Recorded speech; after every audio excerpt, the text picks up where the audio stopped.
Moving on now, the Hezbollah offensive on Israel from Lebanon that has gone on for months has become more intense. Lebanon's Iran-backed group Hezbollah has published a video. It claims it is from one of its reconnaissance drones flying over northern Israel, including the Haifa port. Reports say that Hezbollah has been launching drones across the northern Israel border on a daily basis, many of them laden with explosives.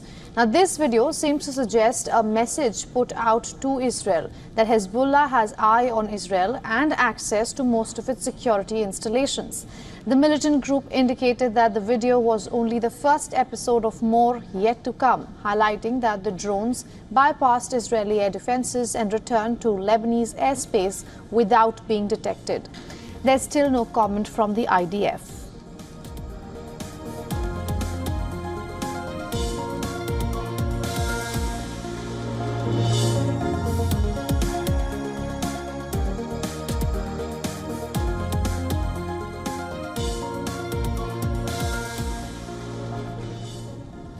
But amid the escalating cross-border clashes with Hezbollah, the Israeli army says its plans for an offensive in Lebanon has been approved and validated. The statement comes after Israeli Foreign Minister Israel Katz earlier warned and threatened Hezbollah that it would be destroyed in the event of a total war between the two. Even as Israel's ally, the United States, tries to avert any escalation in the region, Prime Minister Benjamin Netanyahu is claiming that the U.S. is withholding weapons needed for the war in Gaza. Netanyahu implied the hold-up was slowing Israel's offensive in the southern Gaza city of Rafah. When Secretary Blinken was recently here in Israel, we had a candid conversation. I said it's inconceivable that in the past few months, the administration has been withholding weapons and ammunition to Israel. Israel, America's closest ally, fighting for its life, fighting against Iran and our other common enemies. Reacting to claims by Israeli Prime Minister, U.S. Secretary of State Antony Blinken said that 2,000-pound bombs are the only weapons under review. Otherwise, everything else is moving as it normally does. We have one case that the President's talked about publicly, about the 2,000-pound bombs and concerns that we have about them being used in densely populated areas. That remains. We continue to work through that, but there's been no change in our posture, which our posture is, again, to make sure that Israel has what it needs to defend itself across these many threats. The American forces also continue to safeguard the Red Sea trade route from the Houthi rebels. The U.S. military says over the past 24 hours, its forces have destroyed 8 drones belonging to Yemen's rebel groups.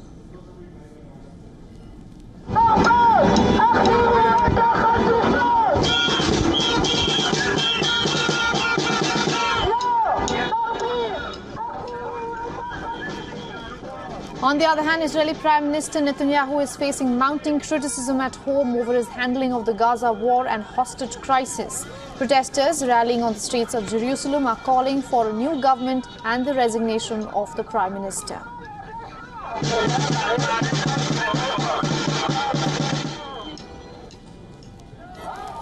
Protesters also demonstrated in front of a cemetery in Tel Aviv, where Netanyahu was addressing the public.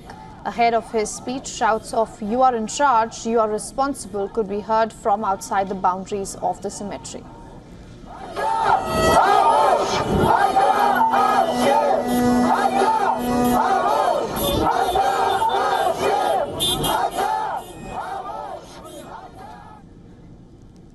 Now, to take this further, we are being joined by Caroline Glick. She is a former foreign policy advisor to Prime Minister Benjamin Netanyahu. She is joining us live from Washington, D.C.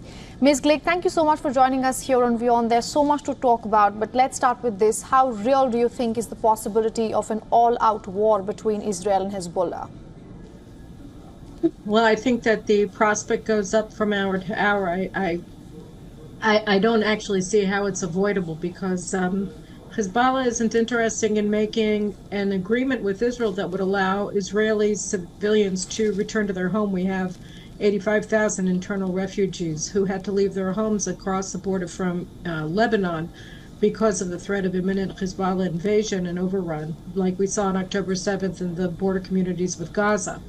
And so I think, unfortunately, that in order to push the Hezbollah forces and their munitions away from the border to secure life in northern Israel, we're going to have boots on the ground in Lebanon.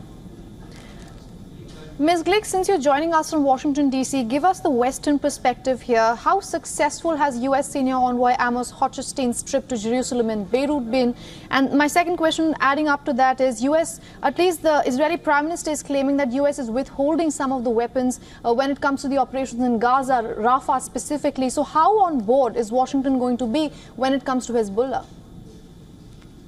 I don't know. There's a concern about that. Incidentally, no, I'm actually in Israel. I'm in Jerusalem right now. So I'm not in Washington. I was in Washington a couple of weeks ago when you interviewed me last time, so I can understand the confusion. But regarding Hochstein, look, he came here and to Lebanon earlier this week, with a mission that's basically impossible, which is to try to mediate a conflict when Hezbollah wants conflict. They're not interested in, there have been reports and footage of tens of thousands of Pakistani, Afghan, and Iraqi militiamen coming into, crossing across the border in Syria with wearing civilian clothes en route to joining Hezbollah forces against Israel. We've seen Hezbollah, as you showed in your report before, carrying out it's not just recon of Israeli strategic sites along the Gulf of Haifa in Israel, but that they're publishing them in order to threaten us. I don't see Hezbollah standing down, and there is no deal that Israel can agree to that doesn't include that. So Hochstein has a mission, but it's not possible because there's nobody on the Lebanese side that's interested in averting war with Israel. All right, Ms. Glick, I firstly apologize for the confusion where you're joining us from. We will rectify that. But before I let you go, let's talk about Prime Minister Benjamin Netanyahu. There are two sides of any war. One is, of course, the military. The other is also politically speaking. Now, Israel says it's ready for a war with Hezbollah. It's been saying it for a long time now, putting up a united front. But politically speaking, Netanyahu is facing a lot of resistance. So do you think politically Netanyahu can actually stand a war with Hezbollah? Yes, I think he can. I think, there's an optical illusion going on with the anti-government protests, because it's really just a very small few thousand Israelis who are diehard Netanyahu haters, who want to intimidate the government into standing down and capitulating in Gaza and vis-a-vis Lebanon. But, they call for 150,000 people to show up at their rallies and they get 5,000. So this is not a significant number of people, and it's not a significant force politically in Israel. The coalition that he leads in the Knesset, that his government is based on, is very, very stable.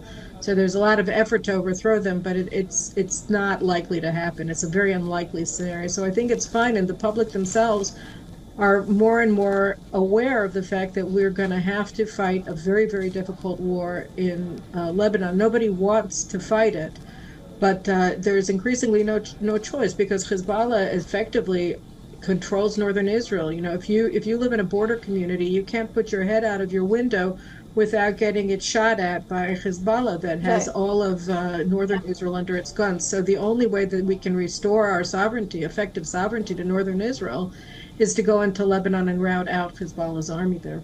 All right, Ms. Glick, thank you so much for joining us here on WION and getting us all those insights. Thank you very much for having me on your program again. I appreciate it. For all the latest news, download the WION app and subscribe to our YouTube channel.